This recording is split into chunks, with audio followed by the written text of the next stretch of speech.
Hi, this is Rob Waller from Business Loan Services. Now, normally I only do a video once a week as part of my regular business finance bulletin series. However, there's a lot going on over the last couple of days in terms of the whole impact of coronavirus. Now, one thing I want to particularly pick up on is the new scheme that's been launched by the government, the Coronavirus Business Interruption Loan Scheme. Now, in my bulletin earlier this week, I announced that this new scheme had been formed. However, this week, the government has announced some kind of amendments to that scheme. But there's a couple of things I want you to be aware of. It isn't exactly the solution that every business is going to be looking for. So what I want to do is give you an overview of the features of the product and also give you some warning signs as to why you should not automatically expect money from this scheme.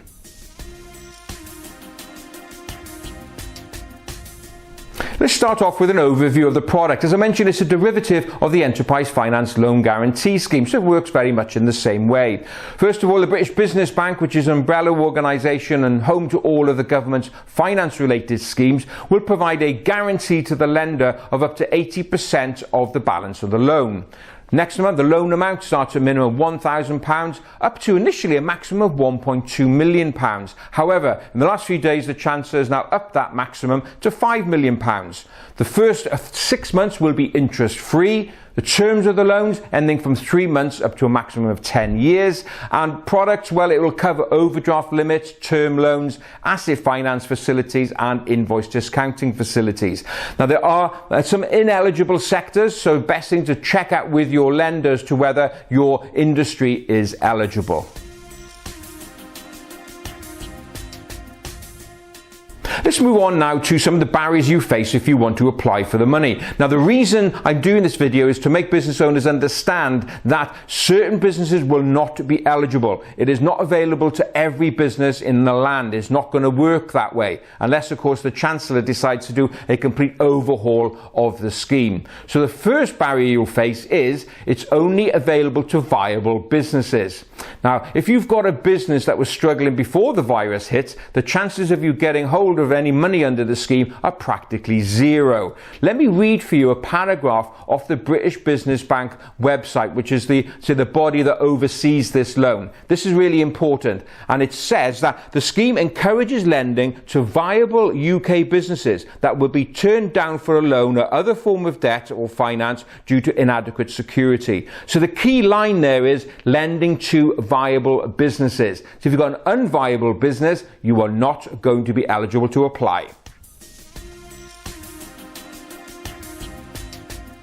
The next potential problem you could face is that the authority to approve the loan is delegated to your lender. In other words, it's not down to the Bank of England or the British Business Bank to say yes. It's still down to your lender. And again, let me quote a certain paragraph from the British Business Bank's website where it talks about where the decision process lies. It says, where the small business has a sound borrowing proposal but insufficient security, the lender will consider the business for support via the scheme. So again, we've got this phraseology of a sound business proposal.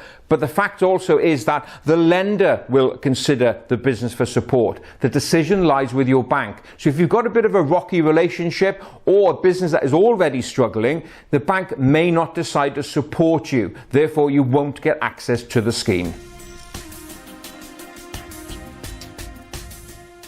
Problem number 3, there are only a limited number of lenders accredited to the scheme. Now, in fact, there are just over 40 accredited lenders who can promote the scheme. Now, this is really only the major high street players and other big names. It really excludes the vast majority of the alternative finance sector. So asset finance providers, specialist invoice discounters, the peer-to-peer and crowdfunding sector, all of those have been major players over the last couple of years in terms of sources of finance. They are not able to access this scheme. So it is only the high street banks that you can now talk to. Say if you've got a bad relationship or a business that's struggling, again, another reason why you're unlikely to be able to access funds under the scheme. And the last problem is speed of accessing the funds. Now, as I said, it's based on the Enterprise Finance Guarantee Scheme, and that's notoriously slow. It can take months to get the facilities in place in terms of all the paperwork, and the banks themselves have never been that keen on the scheme. So as a result, if you want emergency funding, and don't forget this is what the scheme was designed for, do not expect that money to come your way very quickly. It could take weeks in order to get that money in your account. Go and look for money elsewhere. Now, the solution here, of course, is if the Chancellor decides to completely overhaul the whole process and fast track it. And that's really the thing that's going to save this scheme. So there we are, a quick overview of the scheme. So the purpose of me coming on this video was just to make sure that you understand it is not available to every business, despite what the media said. It is very, very targeted. If you're going to need emergency funding, look elsewhere. There are plenty of other sources of finance. But one thing that's already coming out, banks and lenders are now being very picky when it comes to the sectors that they support. I think you can guess what sectors are really no-go area for lenders. So if you do need some advice and support, more than happy to chat things through with you. Just drop us an email, info@businessloanservices.co.uk, and I'll happily have a chat with you, or I'll put you in touch with one of the team members to talk you through the various options available.